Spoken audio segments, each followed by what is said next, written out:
Hello, எல்லாருக்கும் வணக்கம். இப்போ நான் ஒயிட் சட்னி எப்படி செய்கிறேன்னு சொல்ல போகிறேன். அதுக்கு தேவையான பொருள் ஒரு 4 பச்சை மிளகாவை இதில் போட்டு கட் பண்ணி மிக்ஸி ஜாரில் போட்டு வச்சுருக்கேன். இப்போது தேவையானது தேங்காய் எவ்வளோ உங்களுக்கு தேவையானதோ நீங்கள் தேங்காய் யூஸ் பண்ணிக்கிங்க. நாங்கள் 4 பேர் சாப்பிட்றதுக்காக தேங்காய் யூஸ் பண்ணியிருக்கேன். இது போதுமான அளவு தேங்காய். இப்போ அதுக்கு 4 பேர் சாப்பிட்றதுக்கு 2 பூண்டு பல், கொஞ்சம் உப்பு, சும்மா சின்ன புளி, சும்மா சின்ன கோலி குண்ட அளவு புளி வச்சுருக்கேன். உப்பு, 2 பூண்டு பல், இதில் தேங்காயும் பச்சை மிளகாவும் போட்டிருக்கேன். பச்சை மிளகாவும் காரம் என்ன எவ்வளவோ நீங்கள் அதுக்கேற்ற மாதிரி யூஸ் பண்ணிக்கலாம். தேங்காய் கொஞ்சம் நான் நிறைய யூஸ் பண்ணுவேன். ஏன்னா வெள்ளை சட்னின்றதுனால தான் தேங்காயை கொஞ்சம் நிறைய யூஸ் பண்ணணும். பொட்டுக்கடலை ஒரு 2 ஸ்பூன் போட்டுருக்கோம். பொட்டுக்கடலை கம்மியாக போடுவேன். ஏன்னா ஒயிட் சட்னிக்கு பொட்டுக்கடலை கம்மியாக போடணும், அப்போ தான் நல்லாயிருக்கும். இதுக்கு தேவையான பொருள் அவ்வளோதாங்க. இது ஒயிட் சட்னிக்கு முதல்ல ஒரு 3 பச்சை மிளகாய் போட்டிருக்கேன். நாங்கள் 4 பேர் சாப்பிட்றதுக்காக வேண்டி 3 பச்சை மிளகாய் போட்டிருக்கேன். தேங்காய் தேவையானது போட்டிருக்கேன். பொட்டுக்கடலை போட்டிருக்கேன், உப்பு போட்டிருக்கேன், 2 பூண்டு பல் போட்டிருக்கேன், கொஞ்சோண்டு புளி, சும்மா சின்ன சிட்டிகை இதெல்லாம் புளி போட்டிருக்கேன். அது சும்மா கொஞ்சம் ஃப்ளேவருக்காக நல்லாயிருக்கும். இதுதான் தேவையானது, வெள்ளை சட்னிக்கு தேவையானது.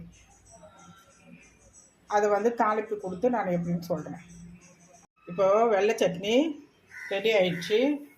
வெள்ளை சட்னி அரைச்சி வச்சுருக்கேன் பாருங்கள், எவ்வளோ ஒயிட்டாக இருக்குது. எந்த ஒரு க்ரீனோ எந்த ஒரு கலரோ, பச்சை மிளகாலாம் போட்டிருக்கேன். அதனால் எந்த ஒரு க்ரீனாக ஆகலை பாருங்கள். ஏன்னா தேங்காய் நிறைய வச்சதுனால உங்களுக்கு ஒயிட்டாகவே இருக்கும். பொட்டுக்கடலை கம்மியாக வைக்கணும். புளியும் லேசாக அந்த ஃப்ளேவருக்காக வைக்கணும். 2 பூண்டு வச்சுருக்கேன். இப்போ தாளிப்பு கொடுத்தேன். இப்போ தாளிப்புக்கு தேவையானது, அதுக்கும் கடலை எண்ணெய் தான் யூஸ் பண்ணுவேன். கொஞ்சம் கடலை எண்ணெய் ஊற்றியாச்சு. இப்போது கடுகும் சீரகமும் வச்சுருக்கேன். அது 2மே போட்டுரு. நல்லா பொரியணும். அது நல்லா பொரிஞ்சு வரணும். கடுகு நல்லா பொரிஞ்சு வந்தோன்னா, எல்லாம் பொரியலைன்னா அந்த ஒரு மாதிரி கசப்பு தன்மை இருக்கும். அதனால் நல்லா பொரியணும். நல்லா பொரியுது பாருங்கள், நல்லா பொரிஞ்சு வருங்க. நல்லா பொரியுது பாருங்கள். இப்போ பொரிஞ்சிடுச்சுங்க. இப்போ கருவேப்பிலை போடணும். இப்போ கருவேப்பிலை ஒரு கொத்து வச்சுருக்கேன். அது கருவேப்பிலை போடுறேன்.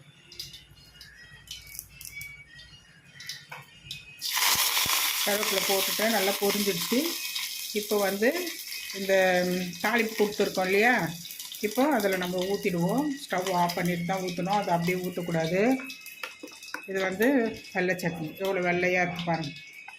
இப்போ நான் இதில் ஊற்றி தாளிப்பு கொடுக்குறேன். இப்போ தாளிச்சாச்சு. இப்போ எவ்வளோ ஒயிட்டாகவே இருக்குது பாருங்கள்.